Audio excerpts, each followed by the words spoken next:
internautes, les abonnés de Ribi Lindingu Vidéo TV ne tombera jamais. Bon début du mois de juillet avec le Seigneur. D'abord, merci d'abord à le suprême Dieu. Ceux qui nous ont embêtés, n'a pas vu Nabi Sobastelle, étoile, veut dire mon boulot. Merci à mon papa que j'aime beaucoup, pasteur Michel Bolang, à mon pasteur et mon père spirituel. Un grand merci, un big dédicace, un bon début du mois de juillet à mon boss, papa Ribi, et pourquoi pas à maman José Bouetou, et Belibela le préfet, les coordonnateurs, Orsa Moussania Kitoko, Cordon B6, JCB6, le génois, le caméraman le plus intelligent. Merci Napeka Sa Majesté, merci à mes deux bébés chéris que j'aime beaucoup. Merci à ma chère abonnée, mes chers internautes, il y a Ribi Lindigo Vidéo, merci la confiance pour vous faire sa castelle étoile, bah commentaire, Nabino, bah j'aime, c'est la mission, va bien. Je dis souvent, si tu es nouveau dans cette chaîne, n'oubliez pas de t'abonner et d'activer la cloche de notification. Merci à bébé Yacine, ok, non, Kabongo, la lettre,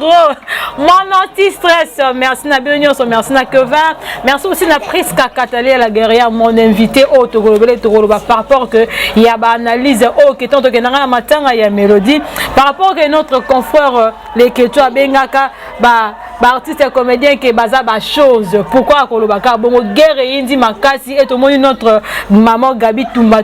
aye ko sengela les ketu bolimbi ça acte na ponani donc dans un temps que autolobela makambo je no caméraman funga no plateau to yamba presque la guerrière aux invités nanga ya mokona de lo bonjour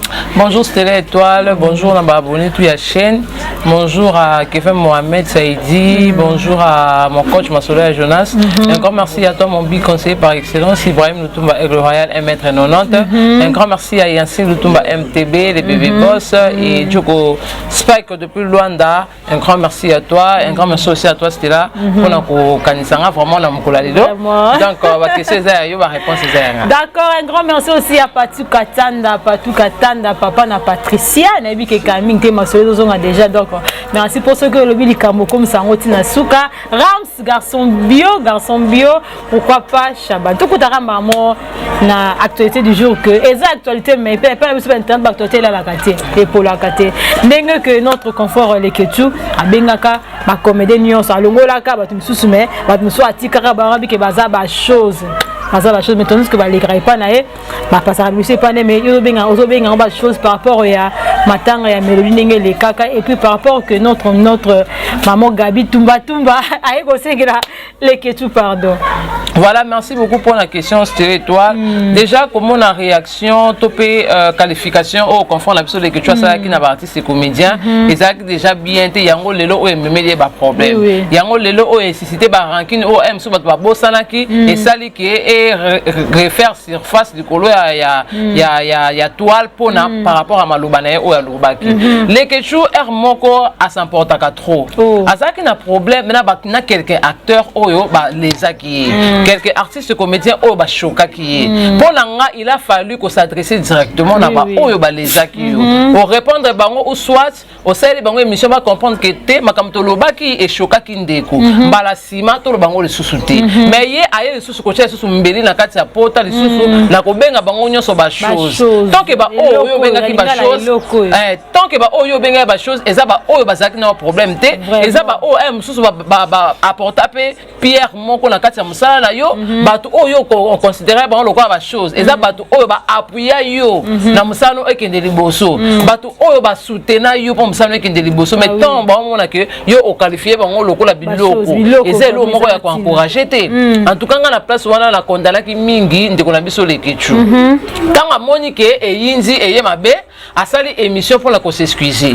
alors na émission na ye alobi ki alobaki on pour na batu nyonso te alobaki on s'adresser ki na batu bazaki na ye problème mais le kola eleze batu nyonso ba excuser mais oye ko s'excuser au créer sous dossier na ba camarade non ba collègue non au bosala ba musala moko ah bon au longa na artiste comédien oye sous na ba chroniqueur na ba chroniqueuse o nyonso asala émission sur ngai a moi musala na ngai o nyonso oloba makam na ngai asalela nga musala wana la kisake ozaki na volonté ya obongisa te ozaki na posa te balimbisa yo ozaki na posa te on si sa makamwana oyo obandaki o obongisi quelque part allez oye sous ko bebisa na bato mususu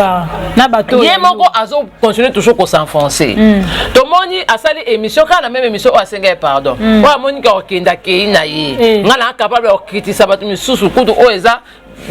important ko tanga ba komona mona na capacité o critiquer wati na se na réduire yo le que tu ko réduire artiste comédien na nini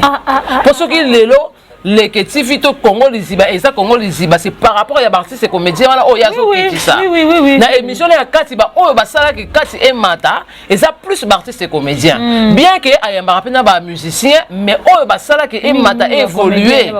et ça ba comédien na ba comédienne mais ce quand on ose reconnaître capacité na monter oh kinda kende na ye d'ailleurs non ça recrutement il y a groupe na ngamoko il y a batnanga ya sika ba jouaka pe na comment travailler na bango au moins te que yo moko ozo se créer ba problème ko se ridiculiser yo moko tika yo moko isolé ozo créer ba problème lelo okoko ko benga bato o recruter bato oyo yebi ke baza bato na yo moko bana na yo mo oyo bimisi mais po bazwa pas po bazwa elan ya bien il faut bazaka na bato na minela oyo dénigrer il faut bazala toujours soutenu par ba comédien wana ba papa wana oya kala ba maman wana ya kala oyo kitisi bango lelo est-ce que lelo o ba ko linga su ko pesa su confiance à 100% ya ko ya ko leka epa na yo par rapport à ndengo diminuer bango je ne pense pas bon c'est pelaté pour ba moni déjà que o kitisi bango ridiculiser bango donc ba ko ko zala keba na yo ba ko éviter makambo na yo pour nini yo moko so bebisi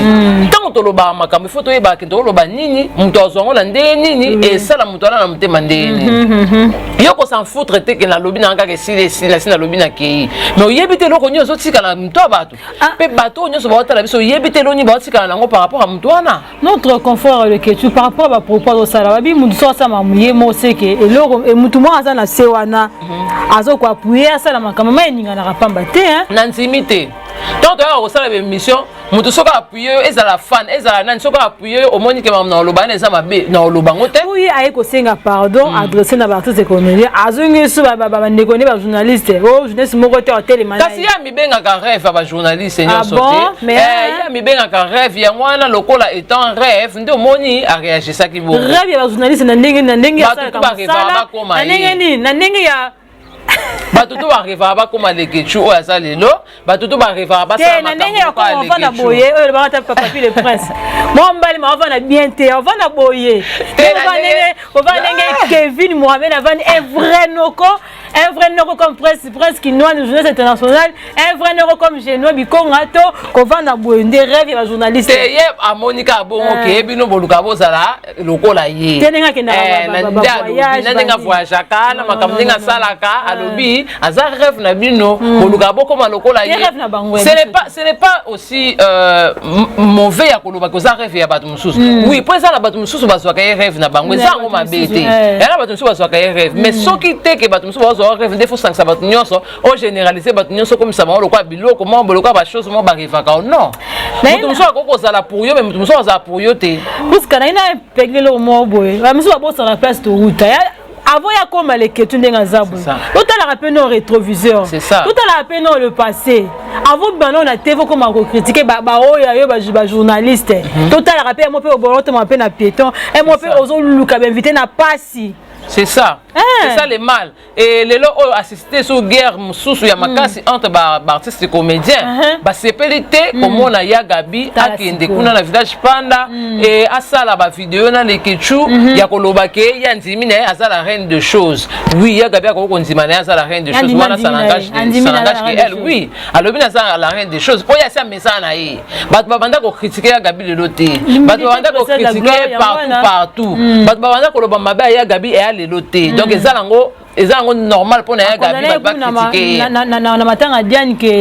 ba confie na matanga Diane et bien belé comme ça ya mesana na ye parce que ba artiste a ba te que a créé les sous problème entre ba artiste et comédien na ya Gabi pour déjà ya Gabi pas à la lokola mutumo be makila les a makila libata donc ba to ba luka ka place sali mabe ba ye ba lobby place sali mabe ba ye ba mimisi enkoro mutu mutasa mutema na ye akolimbisa na ya nga limbisi nga le que tu senga pardon na limbisi mais ba to muso ba s'attendre que bise na nute opinion ye na pas mona ke te makam na salaki réaction na salaki maloba na bimisaki bat ba sepel na ngote maintenant siko amoni ke ya Gabi ye asali sous vidéo alobi susu bino ta boyinga bokende na bino yaga bia zali yaga bia zana ngai nene aleki bango na succès oye bateke ozo créer bango sous ba problème na bamba to ozo créer oui famille na ba d'abord artistique ba négligera ngote c'est ça donc ozo se créer les sous ba adversaire aime sous ba si ba bossana déjà makamango c'est le cas mettons ba mona sous yozo apparaître na mamba bon ozo appuyer vraiment et bimaloko ke yo ozali ko na bango nyoso ozo accepter ko sala guerre na bango de esika bazo se créer ba problème de esika ba oyeba te to ke wapi to suka wapi ba artiste comédien ba bato sana ba ranking te vraiment ba artiste comédien ba bato oya ko créer bango ba problème te ba artiste comédien ba mutu mo boye terrain la bango ezalaka tellement glissant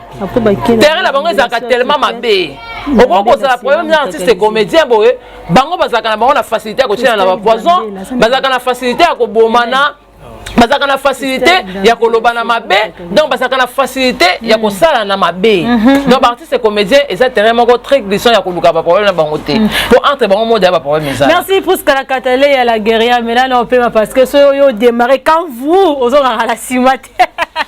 mais là non pema je ne dis comme un réalisateur le plus intelligent to souffrir le mobo tout on oppose na makambo ya leketi mais to ozongela ngo to finir nango après mutakalisation ya Michel Bakenda mutakalisation ya Moïse Mbiye to moni susu mutakalisation musu ebimi te to lemba to fanga na biso kimia ba miso c'est kufa déjà enga ngo motela tabane pour ni na modo trop de komona mingi. L'artiste musicienne Christelle Gambé, là, si vous voyez bien Christelle Gambé là, elle est aussi mutakalisée. En tant que moi, à moi, comment Christelle, à moi je ne sais pas, a commis mutakalisé. Ma camo aussi a mutakalisation, c'est zongi di sousou. Tout le monde est ban à UPC. Et qu'on quitte. Tout le monde il y a artistes comédiennes, artistes musiciennes, il y a Nzambe. Où allons-nous? Et ça, il n'y a pas tout le bagage si on va la monter que ban basi. Oh, on désaboué, Aza Zawadi 2. Aza artiste musicienne, moko o aye banité. Aza musicien mo ayemba banzebu mais ayebanité. Nemo na Zawadi. Zawadi pas que artiste musicien. Aza ko yemba banzebu na ye mais amoni ke so na ningi pe na yebana c'est que fona leka na linanzela mo boye na exposer musala nzambe mo boye ngana to s'exposer ale temps kombo na ngai etanga malelo Zawadi azwa makambo. Lelo Zawadi akoma kolanda ma. Lelo Zawadi batu bakoma otanga kombo na ye. Azwa penza makambo comme Misedwa. Batu be bakoma olanda pe musique na ye ba o ba sepela na yeka na ndengo na bakoma olanda musique ne demona Christelle bon ça c'est comme mabe pour comment yo une grande dame na munene nyoso wana o yazala ngona mona ki wana na buwa noir ya bien on atala ki ngo déjà depuis hier chance mis na mikolo mo dana tamani moi noir ngo ya bien ozana ngo ofandi pe ozomi filmer sticker ba tia ta sticker o bombe ate longi o sa ba bêtise no ba ba mona longi noté no ye pesa à 8 ans a sommer quand pa bâton trépé ya téléphone a mis téléphone bien a pesi ba lumière nyoso pesa la clair a mi filmer a mi filmer a live c'est pour ça la bonga comprenabilité pour ça la ngondeni soi-disant artiste musicienne chrétien. Bon ça la ngondeni. Chrétien on voit le mot Christ. C'est ça. Donc on va le comment il y a charge au mi bamba. Ça le artiste musicienne ka tout court. Le cas chrétienne autant on dit chrétienne voilà il faut ça makambo ba chrétienne basala. Ba chrétien basala. So yo moni ke na ko ça mamba ba chrétienne te mama tia no ka artiste musicienne tout court. Le ngona na chrétienne voilà pour ozo même ma charge à pamba. Vraiment. Il y a comment la ba bêtise à boyer. Moi je me rappelle même pas la banzembo ya yemba. Vraiment. Non yemba ku banzembo ya yemba. Azaka pour ça te bi zawadi te. Ata tout le monde zawadi. C'est ça. Quand on se rappelle te. Zemboni ya liboso simate ça ta sens pété. Donc bon luka ka bo créer ba buzz mo boye bon luka po sa makambo boye o bozo quitter sa personnalité na bilo ce qu'on lobby temps ko koma na point mo boye bon au sali buzz au luki buzz au comme ce qu'on a besoin au sa foyer na yo ale mobile ce qu'on YouTube pe et face à bloc côté ezalaka à la patrouille à mon ce qu'on va bêtise oyo ça na YouTube ndenge ba publier yo ndenge on s'exposer on sûr que ya ba la yo pour na bo fan d'appel éternellement vraiment ya ba peut-être pour mon comme la succès aye pas dire la succès na yo ou comme peut-être na mbongo aye pas dire la na mbongo na yo c'est bon pense qu'on a bien un homme responsable au penza azaka conscient au penza respecter la personnalité ne akoko ndima ko fanda na moi ça va bêtise bon côté quelque chose les passé le baba ça là on a erreur on va filmer par erreur oh yo moko so mi filmer aux conscience pe aux autres le meni masanga te o langwete aux autres là pour fandi pour ça makamno se bandeli tisuka mais ya buzo ba makasi ah tout le monde a mama Lydia ce que ça a été imprudence il y a mama Lydia ko bezaki et maintenant que les a imprudence ya ngwana moni ke za na ampleur makasite bango bazo luka sikoyo bayeba bango yango bakomi ko sango na nko baloba dia na Bible na Apocalypse na tango suka bomo na bilembo asuka ça ba bilembo asuka et le bata pasteur soni tango ba te ba fille de Sarah est-ce que botila ko mona ta mupene ya Marie Misamu c'est ça même ça mazaki c'est na ba mabe na ye mais na to ba banda ko mona ye to ba banda ko mona ye banda mona ye kake azo bomba nzoto na ye ala na public na public mona na te ba lo mbongo wana bo sa ba biloko wana bo sa kwani bo sa ngopwani ngako to ba sujet on a sina lembi ko lobelo po e pesa ngakanda bo bato banda to banda ko lobelo ba changer ate musu zo baksamaka du zo baksamaka e baksamaka bo uti na bana ipesa bo mona ke makambeza na sens mais bo baksamaka ba dossier bo baksamaka ba dossier ana sens sœur Christelle je suis comme on a fait au latiango je suis la crise ça c'est fait pardon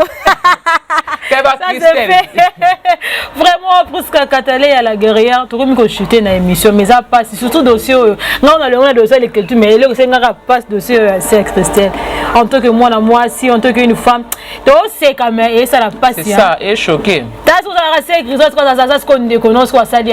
non mutaka na ça les mibongo soni hein parce qu'à un moment de la fin va dédicace et puis tout chuter là parce que pour en émission quand marabout pour en tout cas bino pe ba obozana pour na sala so ba sex tap bo sala kaka c'est bien biso pe to bando zanga pour na tala to banda ko tala bino ka makasi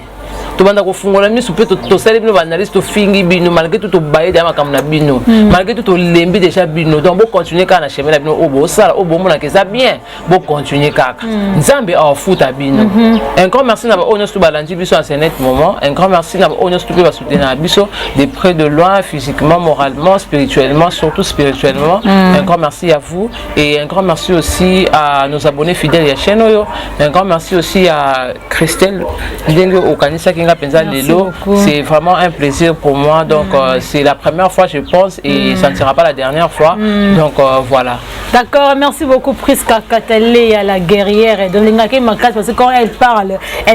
très bien une femme qui se respecte. Elle n'est pas comme Christelle Gambé, aux autres qui exposer nous autres non pour rien vraiment. Nous autres moi la moi c'est la réserver dans mobile na yé. Nous avons dit aller le rôle à temple à Seigneur. Pourquoi qu'on exposer on quand la sexe tap en tant que ministère chrétien. Et ça pas super mawa. Quant à moi c'était l'étoile merci na Genoa Bikonga la Sima caméra. Merci na coordonnateur du CB6 ça merci na Kevin na assistance merci na bébé pro. Merci na mes deux bébés chéris que j'aime beaucoup bébé merveilleux Kalanga et pourquoi pas bébé au Franel merci na Peka sa majesté merci na papa Ribi Dingu merci na maman José Bouetou merci na Belibela le préfet